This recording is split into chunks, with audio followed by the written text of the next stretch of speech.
राम बातो ब्याटवाड़ जे बनरियो ते बीरो सचिन पाई ले पिमण को यम सातु जात कोई रो सातु जात कोई रो राम बातो ब्याटवाड़ जे बनरियो ते बीरो सचिन पाई ले पिमण को सातु जात कोई रो सातु जात कोई रो ब्याडवाड़ शंकर जी पर आँख जो छाया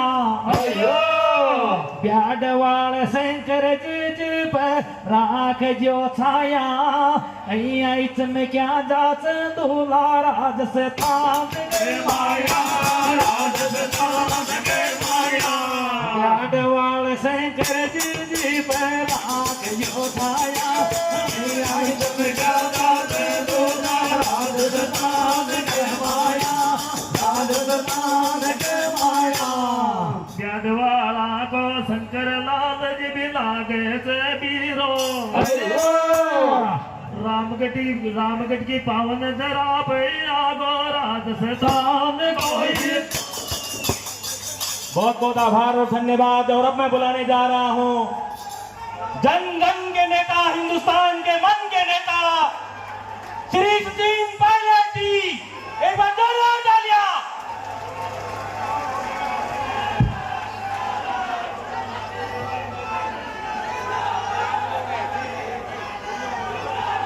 दौसा से सांसद रामलाल मीणा जी, टोंक माधोपुर से सांसद हरीश मीणा जी, मंच पर उपस्थित हमारे साथी विधायकगण अमीन कागजी साहब, मनीष यादव जी, अभिमन्यु पूनिया जी, जिला कांग्रेस कमेटी के अध्यक्ष पूर्व विधायक गोपाल मीणा साहब, कांति मीणा जी, घनश्याम मेहर साहब, मांगीलाल मीणा जी, हमारे पूर्व विधायक वेद प्रकाश सोलंकी जी, राकेश पारेख साहब, जी आर खटाना जी, रामस्वरूप जी, इंद्राज गुजर साहब, इस कार्यक्रम के संयोजक और एसटी विभाग के प्रदेश के अध्यक्ष शंकर मीणा जी, विनोद जाखड़ साहब, शिव प्रकाश जी, राकेश मीणा जी, अनिल चोपड़ा जी, और इस मंच पर तमाम हमारे साथीगण जो आज इस कार्यक्रम में आए हैं, और आप सब लोग जो इतनी देर से गर्मी में इतने घंटों से यहाँ बैठे हो, और वो सब लोग जो धूप में पीछे खड़े हैं, आप सबका मैं बहुत बहुत अभिनंदन करता हूँ, स्वागत करता हूँ, धन्यवाद देता हूँ कि आज राव बांदा जी की मूर्ति का अनावरण को 1 साल हुआ है, उनकी जयंती का अवसर है। कुछ समय पहले शंकर मीणा जी के तमाम साथी मुझसे मिले और उनका मन था कि जयंती के अवसर पर मूर्ति की स्थापना हो चुकी है, लेकिन जयंती के अवसर पर एक बड़ा आयोजन करना चाहते थे। तो मैं आपको धन्यवाद देना चाहता हूं कि पूरे क्षेत्र के लोगों को आपने यहाँ निमंत्रित किया, आप सब लोग यहाँ पर आए, इसके लिए आप सबका बहुत बहुत धन्यवाद, बहुत बहुत साधुवाद। दोस्तों, मुझसे पहले जो वक्ताओं ने बातें बोली, कांति जी ने कहा, गोपाल जी ने कहा, इस क्षेत्र की चर्चा करेंगे। इस क्षेत्र से, इस इलाके से सालों नहीं दशकों का लगाव है, दशकों का लगाव है। इस क्षेत्र ने जो आशीर्वाद दिया है, जो असीम प्रेम दिया है, वही हमारी सबकी सबसे बड़ी ताकत है। इस इलाके से आप सब ने हर मौके पर आगे बढ़कर 36 कौम के लोगों ने समर्थन दिया है, सहयोग दिया है। सबसे पहले तो मैं आप सब लोगों का बहुत बहुत धन्यवाद करता हूं, अपने आशीर्वाद का, आपके सहयोग का, आपके समर्थन का। जिस रोड की बात कर रहे हैं मनोहरपुर से दौसा, ये 60 किलोमीटर की रोड थी। राष्ट्रीय राजमार्ग 11, फिर 11A, फिर 11A एक्सटेंशन, और मैं समझता हूं इस रोड के निर्माण के बाद इस क्षेत्र में तमाम संभावनाएं बन गई हैं विकास की, प्रगति की, और मैं देखता हूं कि क्षेत्र में अब खुशहाली का माहौल है। और जब सड़क बनती है इतनी बड़ी, जब दो क्षेत्र जुड़ते हैं तो आसपास के पूरे इलाके को लाभ होता है। इसमें कोई एक जाति, एक धर्म, एक समाज, एक बिरादरी की बात नहीं है। किसी एक पार्टी की विचारधारा वाले लोग सड़क पे चलते हैं, ऐसा नहीं है। सबके लिए विकास होता है। और यही बड़ी सोच लेकर लोगों को समाज में काम करना चाहिए, राजनीति में काम करना चाहिए। सोच व्यापक हो, लोगों को साथ लेकर चलने की हो, लोगों को जोड़ने की हो। आजकल तमाम नेता तोड़ने की बात करते हैं, विवाद पैदा करने की बात करते हैं। समाजों को, जातियों को, अलग अलग धर्म के लोगों को, अलग अलग प्रांत के लोगों को, यहाँ तक कि गोत्रों पे लोगों को आपस में टकराने का मौका दिया जाता है। आप सब समझदार लोग हो और मुझे खुशी है इस मंच से तमाम विधायकों ने, तमाम सांसदों ने एक ही बात बोली है। आज राव बान्ना जी की जयंती के अवसर पर हमें आपको इतिहास को भी याद करना है, लेकिन भविष्य की चिंता भी करनी है। भविष्य बेहतर कब बनेगा? जब हमारे बच्चे पोते पढ़ेंगे, लिखेंगे, अपने पैरों पर खड़े होंगे, संपन्न होंगे, साधन उनको मिलेंगे, नौकरियां उनको मिलेगी, जीवन उनका बेहतर होगा। समाज में जो कमियां हैं, कुरीतियां हैं, उनको दूर करने का एकमात्र इलाज है हम शिक्षित हों, पढ़े लिखें और साधन संपन्न बने। ये कोई राजनीतिक मंच नहीं है कि मैं आप लोगों से 2-3 सवाल जरूर पूछना चाहता हूं। आज चाहे हमारा आदिवासी समाज हो, चाहे दलित समाज हो, बार बार सड़कों पे क्यों आना पड़ता है? बार बार भारत बंद क्यों करना पड़ता है? बार बार आंदोलन क्यों करना पड़ता है? हक और अधिकार जो अंबेडकर साहब ने संविधान में लिखे थे, आज उनको कौन लोग चुनौतियां दे रहे हैं? आज वो कौन लोग हैं जिनके साए से आदिवासी दलित समाज के अंदर घबराहट पैदा होती है? हम लोग भी सरकार में रहे, मनमोहन सिंह जी 10 साल प्रधानमंत्री रहे, मैं उनके सरकार में मंत्री रहा। मैं आप लोगों से पूछना चाहता हूं, जब कांग्रेस की सरकार दिल्ली में थी, मनमोहन सिंह जी प्रधानमंत्री थे, कभी आदिवासी समाज को लगा कि हमारे अधिकार छीन सकते हैं? कभी किसी को लगा कि संविधान में संशोधन कर सकते हैं? तो क्या कारण है कि बड़े बड़े पदों पर बैठे लोगों को बार बार ये सफाई देनी पड़ती है, बार बार ये सफाई देनी पड़ती है कि हम संविधान से छेड़छाड़ नहीं करेंगे, हम आरक्षण से छेड़छाड़ नहीं करेंगे? अरे भाई, आप ही के लोग बोल बोलकर लोगों को उकसाते हैं, संशय पैदा करते हैं। इसलिए मैं आप लोगों से कहना चाहता हूं, हम सब लोग जो राजनीति में काम करते हैं, हो सकता है हमारी अलग अलग सोच हो, अलग अलग विचारधारा हो, लेकिन हम सबका दायित्व है, इस देश में सबसे बड़ा ग्रंथ अगर कोई है, हमारा संविधान है। और मैं इस मंच से धन्यवाद देना चाहता हूं राहुल गांधी जी का। उन्होंने संविधान को सुरक्षित रखने का, संविधान की मूल भावना को सुरक्षित रखने का, संविधान के असली मूल को जनता तक पहुंचाने का जो संकल्प लिया है, उससे पूरे देश में आज एक नई उमंग दौड़ी है। एक नई सरकार का गठन दिल्ली में हुआ है। राजनीति में हार जीत होती रहती है, लेकिन इन 10 सालों में जब से सरकार दिल्ली में बैठी है, हमारा जो किसान वर्ग है, जो वंचित वर्ग है, जो दबा कुचला पिछड़ा दलित आदिवासी वर्ग है, वो अपने आप को आज ठगा हुआ महसूस क्यों करता है? बार बार लोगों के जहन में सवाल क्यों आता है कि अगर 400 पार हो जाते तो न जाने क्या करते? धन्य इस देश की जनता जिन्होंने लोकतंत्र को जिंदा रखते हुए एक ऐसी त्रिशंकु लोकसभा दी है जहां किसी दल को बहुमत नहीं मिला है। ये गलतफहमी नहीं पालनी चाहिए, किसी दल को बहुमत नहीं मिला, एक मिलीजुली सरकार बनी है, 2-2 बैसाखियों को लेकर सरकार आगे चल रही है। और उसका परिणाम यह है कि दिल्ली के संसद में जहां मुरारी जी और हरीश मीणा जी बैठते हैं, आपके आशीर्वाद से, और मुझे कहते हुए बड़ा फक्र है, मैं धन्यवाद देना चाहता हूं आप सब लोगों का।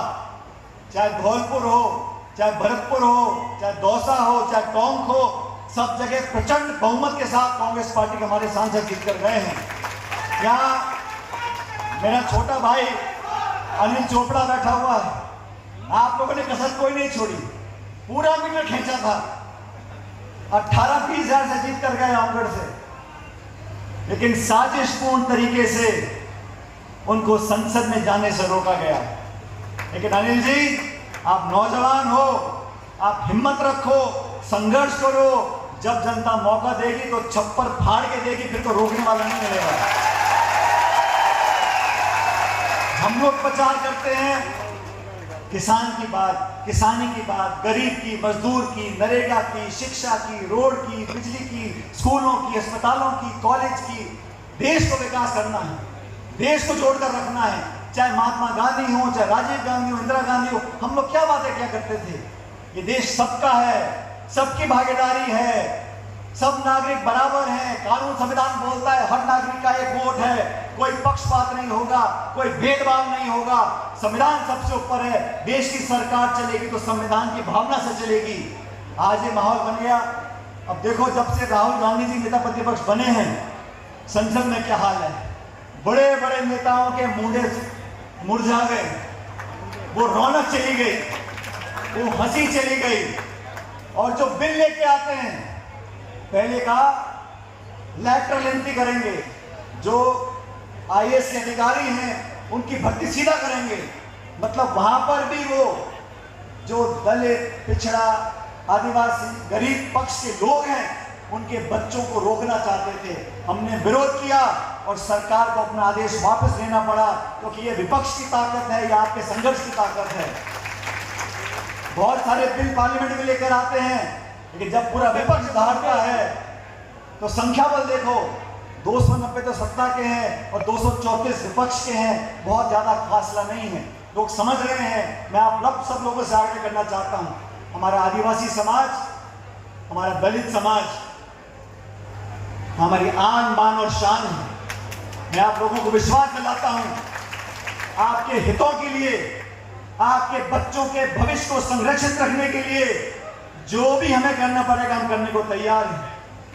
हम उस दल से वास्ता रखते हैं जो 130 साल से देश को सींचती आई है। सत्ता हो या विपक्ष हो, सबको साथ लेकर आगे चलने का हमने संकल्प लिया है। हम लोग राजनीति में हैं, हमारे विरोधी भी हो सकते हैं। विरोध होता है वैचारिक सोच का, काम करने के तरीके का, उस पर चर्चा हो, संवाद हो। लेकिन जो लोग हमारी राजनीति को जानते हैं वो समझते हैं, हमने बड़े से बड़े विरोधी का भी अगर विरोध किया है, डट कर किया है, लेकिन संयम से किया है, मर्यादापूर्ण भाषा से किया है। विरोधियों का सम्मान करना, अपने प्रतिद्वंदी को इज्जत देना, संयम और मर्यादा की सीमा को नहीं लांघना, ये हमारी राजनीति का परिचय है। अरे राजस्थान है साथियों, ये तो अतिथि देवो भव की भूमि है। जो भी आएगा उसका स्वागत है। प्यार मोहब्बत का इतिहास रहा है। वाणी में विनम्रता रखनी चाहिए, लोगों को सम्मान पूर्वक संबोधन करना चाहिए। और अगर राजनीति की बात आ रही है तो अब चुनाव उपचुनाव आने वाले 5-6 जगह, तब तो बात करने का पता पड़ जाएगा। मैं तो इतना ही कहता हूं, पहली बात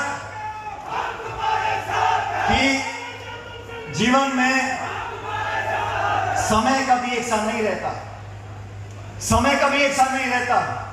जिन लोगों को सत्ता की चाबी दी जाती है, उनसे अपेक्षा की जाती है कि आप अपनी पूरी ताकत जनता की सेवा में लगाओ, गरीब का कल्याण करो।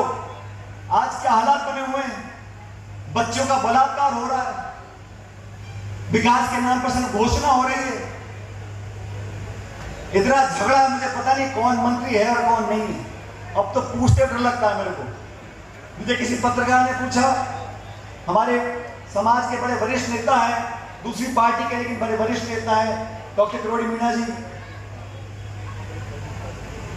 अब वो मुझे किसी पत्रकार ने पूछा कि डॉक्टर साहब मैं अभी इस्तीफा वापस नहीं लिया। तो मैंने उनसे कहा, हालांकि मेरी पार्टी का मसला नहीं है, मसला भाजपा का है, वो निपटेंगे इससे। कि मैंने भाजपा के नेताओं को सलाह दी, अगर सच्चे मन से मनाओगे तो मान जाएंगे। वो आधे मन से मनाते तो कौन मानेगा? उनका मनाने का मन ही नहीं है। मनाओ तो मान जाएंगे। और राजनीति में अलग अलग विचारधारा है, अलग अलग पृष्ठभूमि है। हम सब लोग, हमारा अंतिम उद्देश्य क्या है कि हम में से जनता की सबसे बेहतर सेवा कौन कर सकता है। हमारा कोई आपसी झगड़ा नहीं है, कोई व्यक्तिगत किसी से लाग लगे पेट नहीं है। हम तो विचार के माध्यम से, योजना के माध्यम से, घोषणा पत्र के माध्यम से, अपनी सोच के माध्यम से जनता को प्रभावित करते हैं। आप हमको वोट दो, हम बेहतर सेवा कर सकते हैं। जो प्रतिस्पर्धा है वो जनता की कसौटी पर खरा उतरने की है। उसमें सबका स्वागत, अपनी बात को रखें, बाकी जनता निर्णय करेगी। लेकिन इस क्षेत्र के लोगों को, इतनी बड़ी तादाद में आप लोग आए हो और इतनी शांति से, इतनी लंबे समय से आप लोग बैठे हो, ये दिखाता है कि आपके समाज में जो एकता है, आप में जो एकजुटता है और आपस में जो विश्वास है, वो हमारी सबसे बड़ी ताकत है। और अभी जो मुद्दे उन्होंने उठाए हैं, कांति जी ने, गोपाल जी ने, मुरारी जी, हरीश जी ने, कि यहाँ पर जो फॉरेस्ट का इलाका है, कभी कभी दिक्कत आती है गांव पंचायतों को हाईवे से जोड़ने का। अब तो दोनों सरकारें एक ही दल की हैं और दोनों मंत्री भी अलवर के ही हैं, राजस्थान के भी और केंद्र के भी। हम भी उनसे आग्रह करेंगे कि गरीब और किसानों के लिए सहूलियत देने के लिए कुछ रियायत दें, ताकि सारी लिंक रोड हम जोड़ सकें, पंचायतों को इस हाईवे से जोड़ सकें, लोगों को इसका फायदा मिल सके।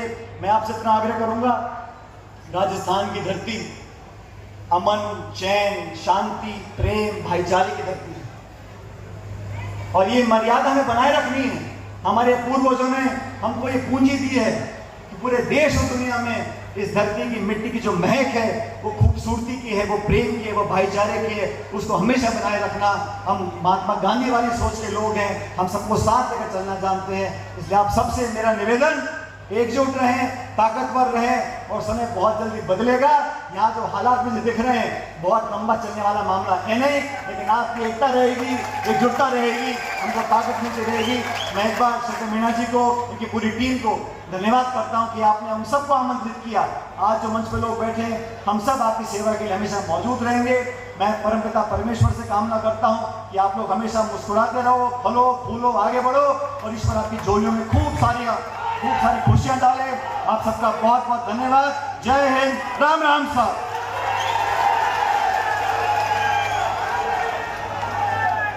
बहुत बहुत आभार आदरणीय सचिन पायलट जी।